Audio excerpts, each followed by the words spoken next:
आसंकित सभापति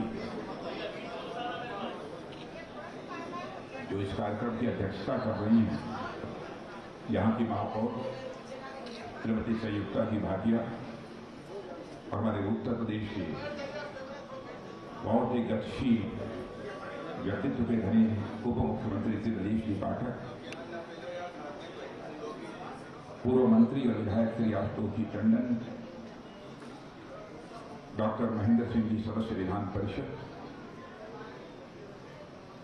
प्रिय संदीप सिंह राज्य मंत्री स्वतंत्र प्रभार, श्री मुकेश शर्मा एमएलसी एवं महानगर अध्यक्ष, श्री नीरज बोरा विधायक, श्रीमती जयदेवी विधायक, श्री रजनीश गुप्ता, श्री नागेंद्र सिंह पार्षद, श्री एसपी गंगवार जिलाधिकारी, श्री इंद्रजीत सिंह नगर आयुक्त, श्री दिवाकर जी त्रिपाठी, सभी पार्षदगण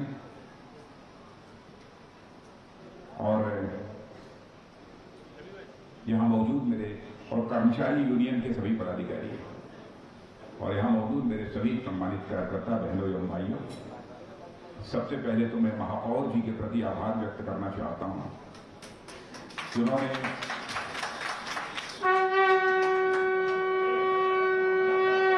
उन्होंने भाई साहब की एक भव्य प्रतिमा का निर्माण कराया है। आज उसका अनावरण हुआ है। बराबर हमारा उनका रिश्ता बड़े भाई और छोटे भाई का रहा है। मुझे याद नहीं है जब कभी हमारी व्यक्तिगत रूप से उनसे भेंट मुलाकात हुई हो, भाई साहब छोड़कर मैंने कुछ कहा हो, और अत्यधिक उनका स्नेह मुझे प्राप्त था। पहली बार 1977 में जब हमारी उम्र 25-26 साल की थी, मैं उत्तर प्रदेश की विधानसभा में विधायक बनकर आया था और उस समय जो जनता पार्टी की सरकार बनी थी उसमें स्वास्थ्य मंत्री के रूप में वो अपनी भूमिका निभा रहे थे। बहनों भाइयों, मैं कहना चाहूंगा, किसी को डिमिन करने का मेरा उद्देश्य नहीं है, किसी को छोटा दिखाने का उद्देश्य नहीं है। स्वास्थ्य मंत्री के रूप में जिस प्रकार से उस भूमिका उन्होंने निभाई थी, सर्वाधिक लोकप्रिय मंत्री उस मंत्रिमंडल में यदि कोई था तो भाई साहब स्वर्गीय कल्याण सिंह जी। एडमिनिस्ट्रेशन के मामले में, प्रशासनिक क्षमता के मामले में उनकी साख उसी समय उत्तर प्रदेश में बन गई और उसके बाद संगठन में भी प्रदेश अध्यक्ष के रूप में उन्होंने अपनी भूमिका का निर्वाह किया। और मैं इस मामले में सौभाग्यशाली हूं कि संगठन में जब वो भारतीय जनता पार्टी के प्रदेश अध्यक्ष थे तो उनके साथ भारतीय जनता युवा मोर्चे के प्रदेश अध्यक्ष के रूप में मुझे जिम्मेदारी निभाने का अवसर मिला। जब कभी भी वह दौरे पर कहीं जाते थे तो बराबर वे कहते थे कि राजनाथ सिंह कहीं कार्यक्रम तो नहीं लगा है। मैंने कहा नहीं लगा है, कहा साथ चलो।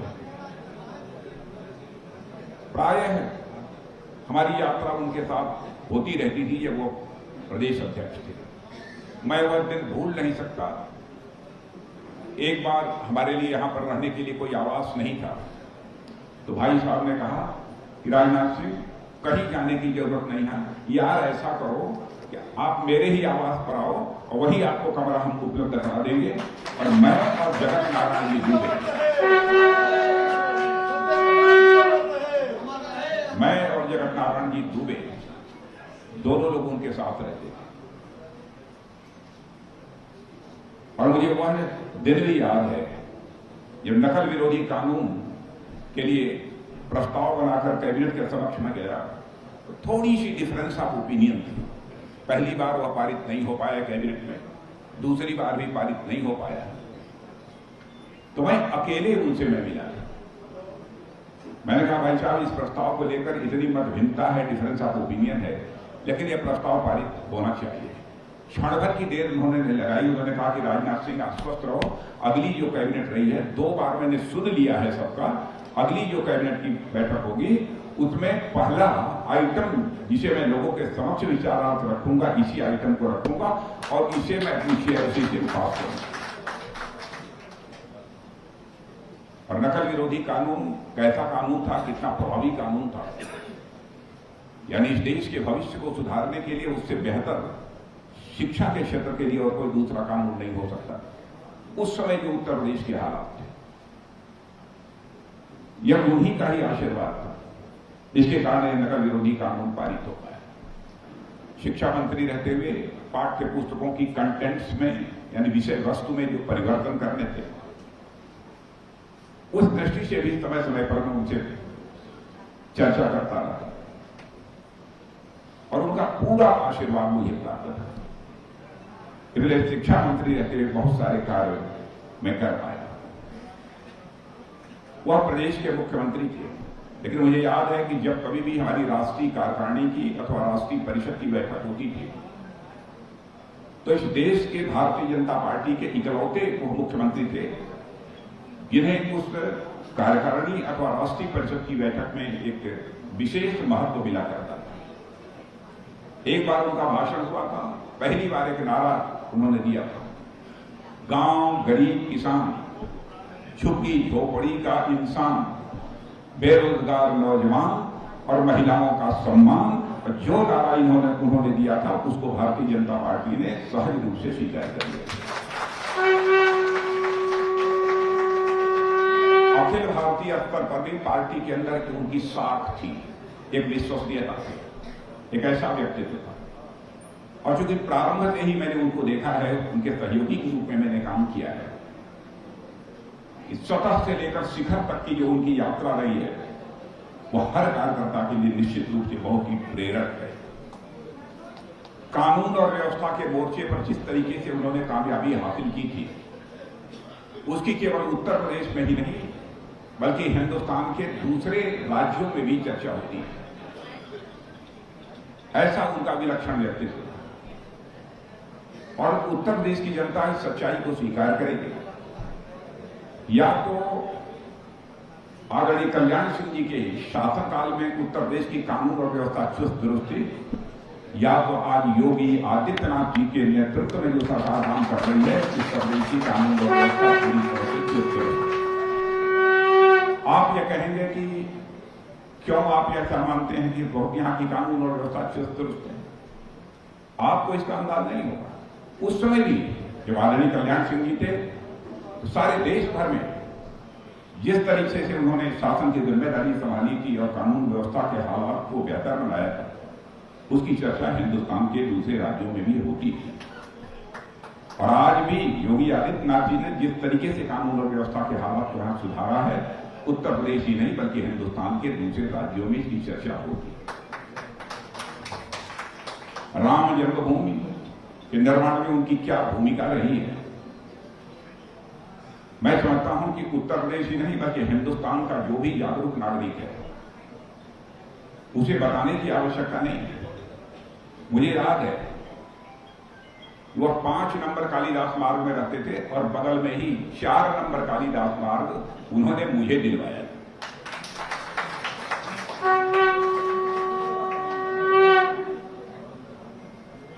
और वह उस समय मिला था जब मायावती यहां के मुख्यमंत्री थे। और मुझे याद है कि मायावती से और भारतीय जनता पार्टी और बहुजन समाज पार्टी की मिली सरकार थी। उस समय भाई साहब ने कहा था कि राजनाथ सिंह हमारे पार्टी के प्रदेश अध्यक्ष हैं, अच्छा होगा कि इनके लिए कोई एक आवास उपलब्ध करा दिया जाए। तो मुझे 4 कालिदास मार्ग उस समय आवंटित हुआ, उसी में लगभग 18 वर्षों तक मैं रहा। और ईश्वर की कृपा थी कि वो मुख्यमंत्री बन गए, तब भी मुझे वही रहने का अवसर प्राप्त था। समय समय पर मेरा आना जाना होगा।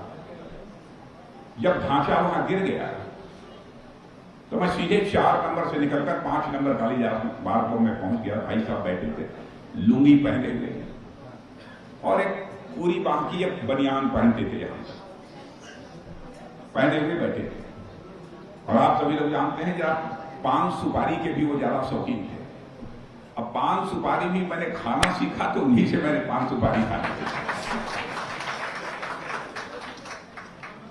और बहुत मस्त, जैसे कोई चिंता न हो। गिर गया ढांचा, खबर आ रही थी, यह भी चर्चा होने लगी कि अब सरकार जाने वाली है।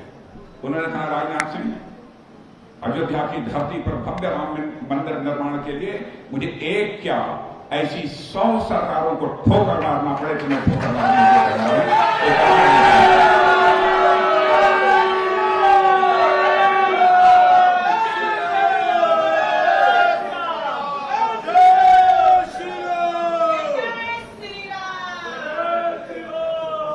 बहनों भाइयों, अन्य सरकारों को भी उत्तर प्रदेश में काम करते हुए आपने देखा होगा। बहुत सारे ऐसी सरकारें आई हैं, मैं किसी राजनीतिक पार्टी का नाम नहीं लेना चाहता, कि उन सरकारों के रहते ऐसे हालात पैदा हो जाते हैं जैसे ease of doing crime. Ease of doing crime माने क्राइम करने के लिए सारी सुविधा, सारी सुगमता दे दी गई हो, एक ऐसी व्यवस्था हो जाती थी। लेकिन मैं कह सकता हूं कि हमारे आदरणीय कल्याण सिंह जी के शासनकाल में ईज ऑफ डूइंग क्राइम नहीं था, बल्कि ईज ऑफ डूइंग बिजनेस था, और यह उन्हीं की सोच का यह परिणाम था। और आज हमारे योगी जी उसी काम को कर रहे हैं। उनके व्यक्तित्व के बारे में जितनी भी चर्चा की जाए, मैंने भाषण की कला तो अद्भुत थी उनकी। कभी कभी अपने भाषणों के दौरान ऐसे ऐसे चुटकुले वो सुनाते थे कि एकदम बिल्कुल आनंद आता था। पार्टी के प्रदेश अध्यक्ष रहते हुए गुमसुम नहीं कभी बैठते थे। हम लोगों से भी एक दोस्त, हमारे उनकी उम्र का 18-19 वर्ष का अंतर था, लेकिन वो एक मित्रवत व्यवहार करते थे। ऐसा उनका विलक्षण व्यक्तित्व। उत्तर प्रदेश का किसान हो, गरीब हो, यह मानकर चलता था कि हमारे सुख दुख की चिंता करने वाला कोई है तो वह हमारे उत्तर प्रदेश के मुख्यमंत्री आदरणीय कल्याण सिंह हैं। एक ऐसा विश्वास, एक ऐसा भरोसा उनके प्रति था। और उनके साथ पार्टी में जब वो प्रदेश अध्यक्ष थे तो युवा मोर्चे के प्रदेश अध्यक्ष के रूप में जब मैं काम कर रहा था तो कभी वो आते थे रात को लौट कर, तो कहते थे कि राजनाथ सिंह एकदम बिल्कुल तबीयत थक गई है, आज कुछ हो जाए। और आप लोगों को जानकर आश्चर्य हुआ कि हम 4 लोग बैठकर, जिसमें कि भाई साहब हुआ करते थे, मैं हुआ करता था, जगत नारायण दुबे हुआ करते थे, कभी कभी हमारे हरिनाथ सिंह यादव एक संगठन मंत्री हुआ करते थे, हम सब लोग साथ बैठकर 1-1 घंटा ताश खेलते थे रात में।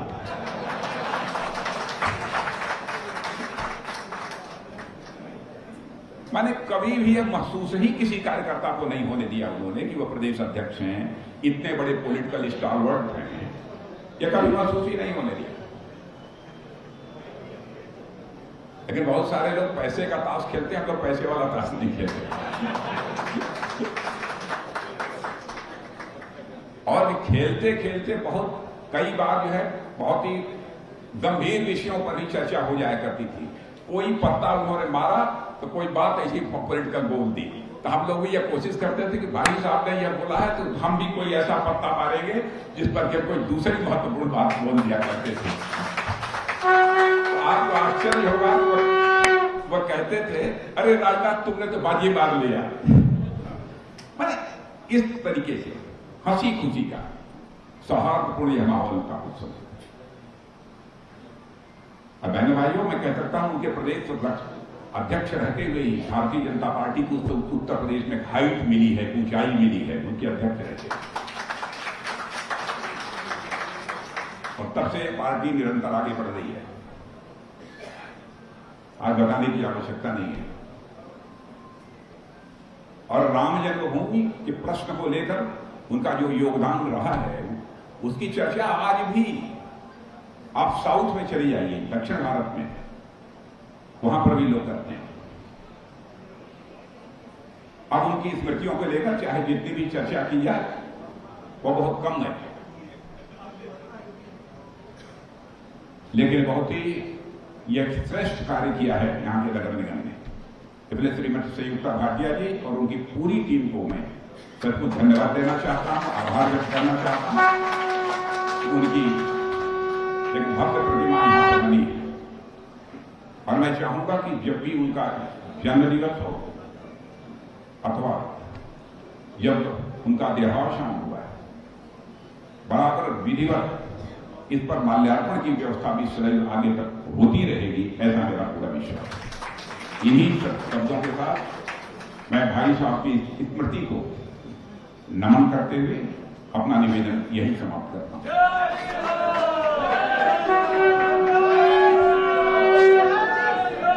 आपका बहुत बहुत धन्यवाद और आभार। आपने बापूजी के जीवन से जुड़े हुए व्यक्तिगत संस्मरणों को हम सबसे साझा किया और हम इसके लिए आपका बहुत बहुत आभार और धन्यवाद व्यक्त करते हैं। और कार्यक्रम के अंत में धन्यवाद ज्ञापन के लिए हम नगर